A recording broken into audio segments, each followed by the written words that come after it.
Pemirsa, Menkyu Republik Indonesia Purbayu Disadewa tegas menyebut gaji manajer Kopdes bukanlah 16 juta rupiah. Menurutnya angka tersebut terlalu besar. Meski demikian, Purbayu mengaku belum mengetahui angka final gaji manajer Kopdes.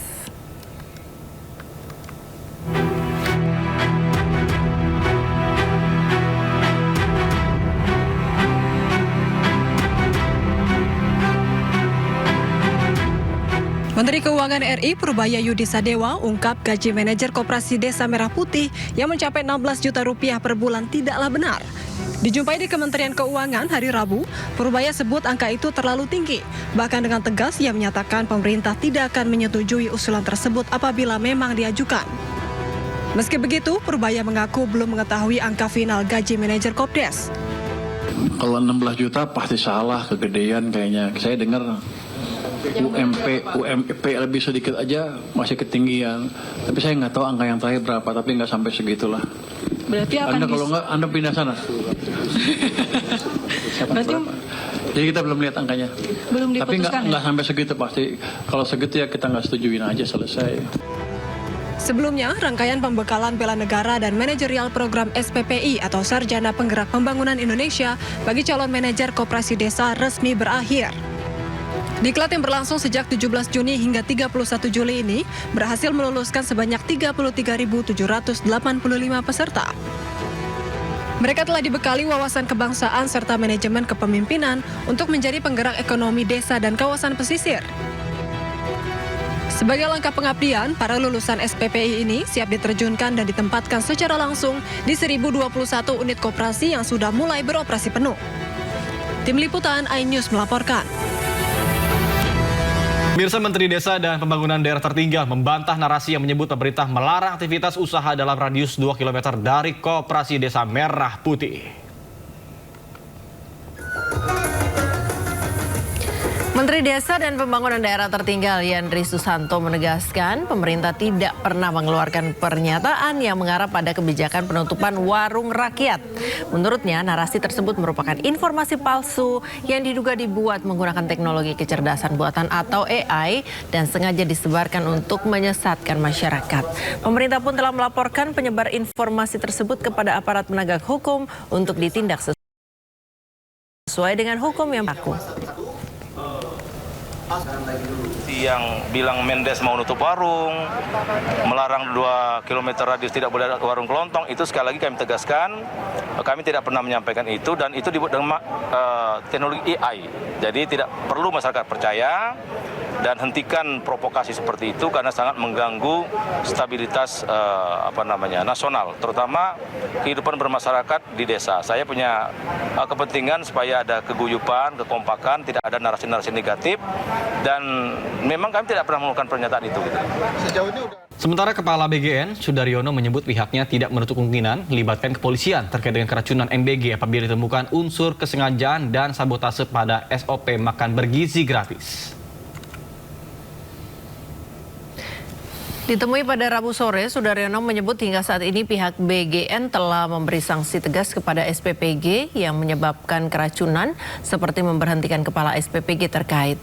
BGN bersama Kementerian Kesehatan juga berkoordinasi melakukan tindakan preventif dengan mendorong setiap SPPG untuk memperoleh sertifikat Like Hygiene Sanitasi atau SLHS. Terkait hal tersebut, BGN juga akan secara tegas memberhentikan operasional SPPG yang tidak layak mendapatkan SLHS. Laporannya sudah ada, hasil labnya juga sudah ada. Jadi memang kita identifikasi ada beberapa makanan yang ada bakteri E. coli-nya. Bukan hanya semangka, tapi ada beberapa makanan lain. Dan kita juga sudah melihat masalahnya ada prosesnya di mana, dan kita sudah memberikan masukan ke BGN mengenai masalah-masalah yang terjadi di SPPG tersebut. Memang kita juga tadi duduk bersama mengajak masukan dari para ahli, karena ini kan udah banyak SPPG-nya. Ada aja selalu kekurangan-kekurangan. Ya. Dari sisi LSHS, saya udah dapat komitmen dari beliau akan pastikan itu semuanya dapat dalam waktu yang relatif. Pemirsa, rencana kontroversial muncul dari Israel. Pemerintah mengusulkan penggunaan buaya untuk menjaga blok penjara berisi tahanan Palestina. Bahkan gagasan ini langsung memicu gelombang kecaman dari berbagai pihak di dunia. nggak apa-apa. Menteri Keamanan Nasional Israel Itamar Ben-Gvir bersama Menteri Perlindungan Lingkungan Idit Silman mengunjungi penjara Ketziot untuk mempromosikan rencana kontroversial menempatkan buaya di sekitar blok berkeamanan tinggi yang menantang Palestina. Dalam kunjungan tersebut, mereka menyatakan bahwa siapapun yang menyerang rakyat Israel akan berakhir tidur di keliling buaya. Menurutnya, langkah itu dimaksudkan untuk mengirim pesan yang tegas kepada para tahanan. כאן במקום הזה אמורים להיות תנינים. בית המשפט הוציא צו, עוד פעם בית משפט שקובע שוב מקלות בגלגלים בכל תוכנית שאנחנו עושים, אז זה פשוט מדהים, כמה זה מפחיד אותם, גם בעזה, גם ביהודה ושומרון. השיח הוא שהם מדברים מפחדים. במזרח התיכון בעל הבית צריך להשתגע, ככה זה עובד, אז אינשאללה תנינים, להיאבק בבית המשפט, ואחרי זה גם עונש מוות למחבלים. אין כרגע פיגועים, אבל אם יש פיגועים, עונש מוות. Gagasan yang disebut terinspirasi dari fasilitas penahanan di Florida itu langsung menuai kecaman luas. Sejumlah kelompok hak asasi manusia menilai sebagai kebijakan yang kejam dan tidak manusiawi.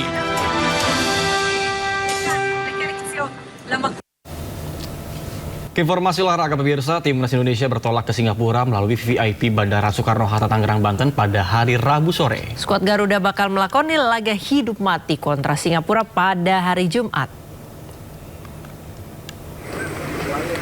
Timnas Indonesia berangkat ke Singapura dengan misi lolos ke semifinal ASEAN Hyundai Cup 2026. Tak ada opsi lain bagi pasukan pelatih John Hartman kecuali menang. Pelatih Timnas Indonesia John Hartman memastikan pasukannya dalam kondisi prima dan siap tempur. Meski bermain di kandang lawan, Hartman yakin Rizky Ridho dan kawan-kawan bakal bermain dengan nyali dan semangat yang tinggi. Hartman meminta anak asuhnya melupakan kekalahan dari Vietnam dan fokus untuk mengalahkan Singapura.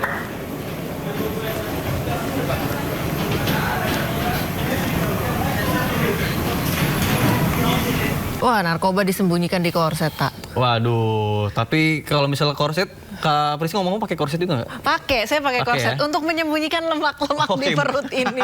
Kalau itu buat nyembunyiin narkoba harus sesuai peruntukannya dong ya kalau pakai benda itu ya. Tapi mau bagaimanapun disembunyikan di tempat apapun ya, namanya sekarang teknologi ini udah canggih banget, terutama di bandara ya. Mau Iya, diikuti cepat atau lambat akan ketahuan. Iya. Seperti yang kasus kemarin juga ada pilot warga negara asing juga yang bawa narkoba melalui pintu khusus kru penerbangan. Kabin, itu kedua kalinya mungkin tidak terdeteksi, tapi mungkin sudah dicurigai. Sehingga yang ketiga kalinya akhirnya diringkus juga. Tanggal apa nggak ada yang tahu intinya. Dan kebayang nggak sih kalau ternyata positif juga nih? Yeah. Positif juga. Kebayang lagi terbang di ketinggian 32.000 kaki. Urinnya positif loh. Iya, dia lagi kenceng tuh. Waduh, gimana deh tuh. Tiba-tiba adrenalinnya kayak pesawat tempur kan, manuvernya kan agak ngeri tuh.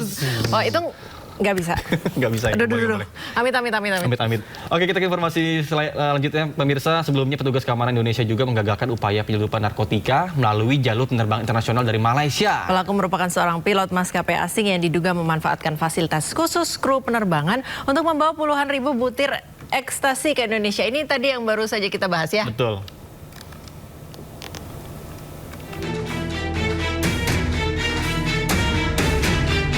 Petugas Bea Cukai Soekarno-Hatta bersama Ditipid Narkoba Bareskrim Polri berhasil mengungkap kasus penyelundupan narkotika yang melibatkan seorang pilot maskapai penerbangan asing Malaysia Airlines. Saat dilakukan pemeriksaan terhadap bagasi kru, petugas menemukan 14 bungkus berjumlah 70.114 butir ekstasi yang disembunyikan di dalam koper milik tersangka. Penyidik juga menemukan 4 gram metapetamin atau sabu yang diduga digunakan untuk keperluan pribadi. Tersangka diduga memanfaatkan status pilot yang selama ini mendapatkan jalur pemeriksaan khusus sebagai kru agar barang haram dapat lolos dari pengawasan. Sementara itu, hasil tes urin yang dilakukan Dokes Polri menunjukkan tersangka positif mengandung MDMA, metapetamin, dan kokain. Temuan ini menguatkan dugaan bahwa tersangka merupakan pengguna narkotika saat menjalankan tugas sebagai pilot. Jadi satu perlakuan khusus itu memang diberikan kepada pilot. Ini seluruh dunia. Kru pilot itu pasti dapat perlakuan khusus karena mereka dianggap low risk. Kalau teman-teman naik ke bandara, jalur pilot tersendiri, jalur kru ya, kru pilot tersendiri. Kemudian juga mungkin penanganan bagasinya tersendiri. Hal itulah yang mungkin membuat sindikat merasa melalui pilot ini aman. Berdasarkan hasil pemeriksaan sementara, tersangka mengaku telah 3 kali membawa narkotika ke Indonesia. Penyidik Bareskrim Polri menduga tersangka merupakan bagian dari jaringan narkotika internasional. Dari Tangerang, Banten, Hasnugara Ayus melaporkan.